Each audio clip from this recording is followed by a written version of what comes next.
AITA for not wanting my in-laws at my daughter's baptism.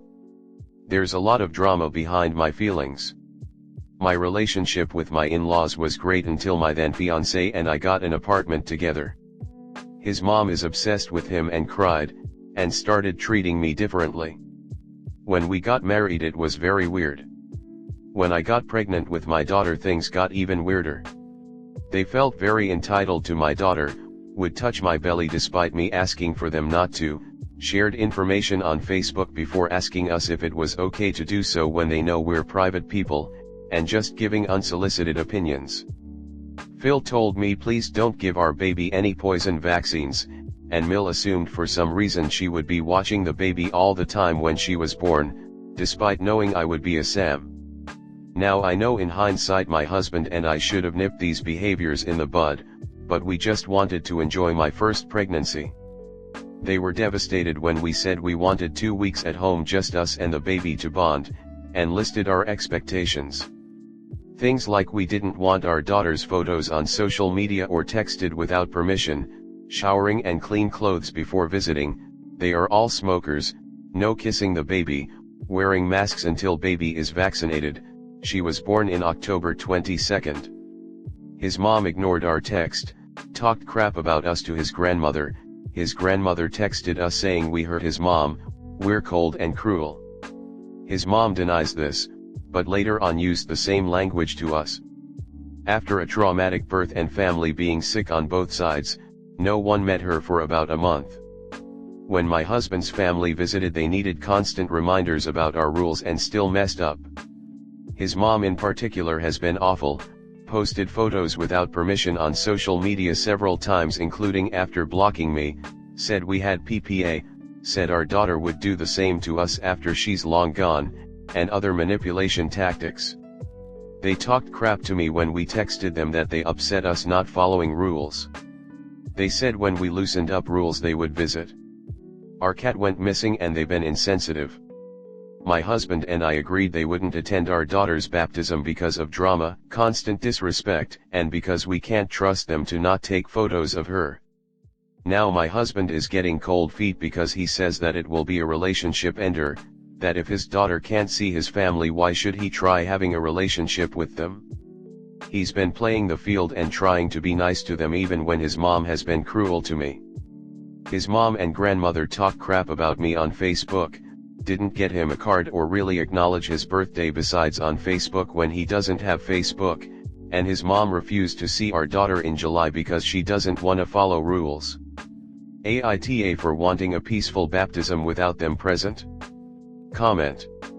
He claims that he'll have one more conversation and tell them he's serious, to not interrupt us or go off topic, but they always do. That's because there's always one more discussion. Like telling kids do that one more time and consequence. But you never follow through with the consequence. I would speak to the priest/pastor and explain the situation. Maybe they can help your husband grow the necessary backbone. Possibly even run interference with the in-laws. I have actually known a few who have shut GM/Mills and their flying monkeys down so hard and fast that their heads have spun. If there are no consequences to their actions, they will not change. No more conversations. You, your husband, needs to reject them every time they misbehave. You can't see us for a month because you posted pictures. Also, no sleepovers at smoking homes. Consult your pediatrician about how long it's okay for baby to hang out there. Also, consider making up-to-date vaccinations a requirement for seeing your baby. They show a note from the doctor or pharmacist, or you close the door on them. You don't have an in-laws problem, you have a husband problem. He is the one who have to set boundaries with his own parents. They talk shit about you and he does nothing? They overstep every rule you both set, ABD, yet he does nothing? If your husband don't step up, this kind of thing will keep going and maybe get worse. Anti-A. Your husband and in-laws are anti-A, but I think you and your husband need to have a serious conversation, not just about presenting a united front and enforcing boundaries, but also about how the way his mom's comments make you feel hurt and excluded. I can understand that he's worried that serious consequences might damage the relationship he has with his parents, but he also needs to think about his wife and child. It would go a long way for him to say something as simple as, "Mom, if you're not going to be respectful of my wife and the boundaries we've laid out, then I think we need some space." It would also go a long way for your daughter to grow up seeing that she should feel confident in enforcing healthy boundaries. Mill needs to hear from her son, not the two of you, that her behavior is hurtful and unacceptable. And if your husband is unwilling to stand up for you and your child, you really need to think long-term if this is something you can deal with for another 20-30 plus years. Mill isn't going to get kinder and less pushy as time goes on. Next story 2. AITA for lying to my best friend about having guests. I am 18, and I grew up with this girl 18 and we've been best friends until now. But recently I noticed that whenever she hangs out with me, she uses me as an excuse to lie to her parents and hang out with guys. Her mom trusts me, that's why she says she's with me. For example, she tells her parents that she's coming to my house at 7 o'clock, but she actually comes here 2 or 3 hours later. I was fine with that before. We live in a closed society and I have no problems with her hanging out with whoever she wants and lying to her family about it, but it is starting to get annoying when she doesn't even seem to enjoy my company, just uses my presence in her life to be with someone else. Today when she called, I mostly ignored her, then decided to answer. I lied about taking a shower and being unable to respond to her call sooner. When she asked me to help her lie to her mom for her to see her crush and come sleep in my house, I said no, and I made a silly excuse, "We have guests tonight," so that she won't come here just whenever she wants. However, 11 p.m., she came here anyway. I saw no choice but to open the door. She stepped in and realized that my parents aren't here as usual, and saw through my lie. She asked, "If you didn't want me to come, why didn't you just tell me?" I told her that I needed to study and she was a distraction. I apologized and said I didn't know she really needed my help, and that she could just find anyone else as an excuse to go out. She left the house, saying that she will never see me again, and when I texted her to apologize to her for lying, she blocked me. So, am I the asshole? Comment. Op, you're better off because she's going to end up getting you in trouble with your family eventually when they find out you've been covering for her, which isn't going to win you any points in the future. You're better off not having her toxicity around if she's using people this early on. Please learn this lesson and be more careful in the future about covering for others. Nta, but just be blunt with her. She is only using you because you're her excuse. Tell her you're not comfortable with lying for her anymore and that you don't want to be friends. I'm guessing you're her only good friend, so you're her only excuse. Let her figure it out. What you wanted to do is fine. But, the lie makes YTA.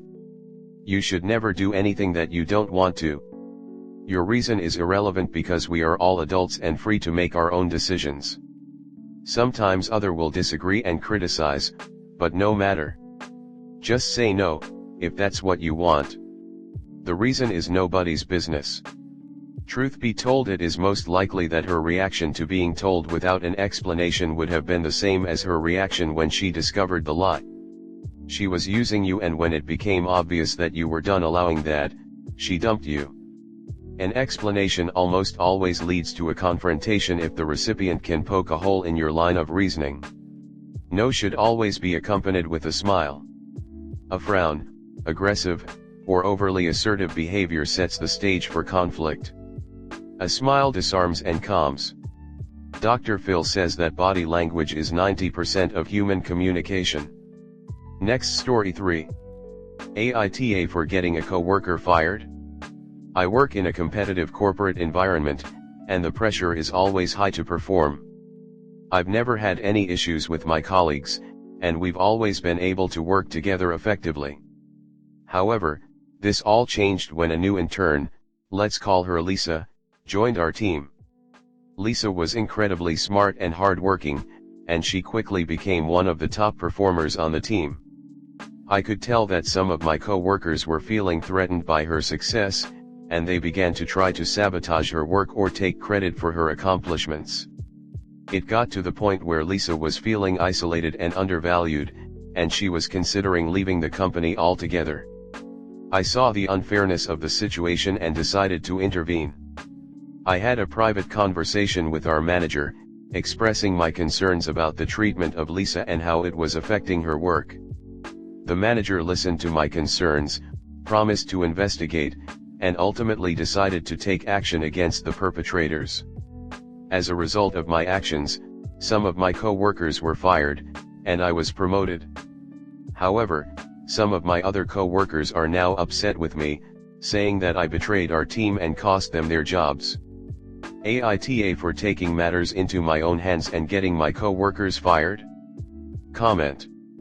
This is the essence of management. You took actions that ensured that the business retained a better worker who worked well in teams and fired the ones who would actively sabotage a better performer. In other words, your actions were in the business's best interests. Hence the promotion. It's not like you went to the manager because you had it out for those people. You stood up for a young woman with potential who is just at the beginning of her career. You saw her value as an employee, and you saw her being mistreated. You took it to management and they were the ones who made the decision.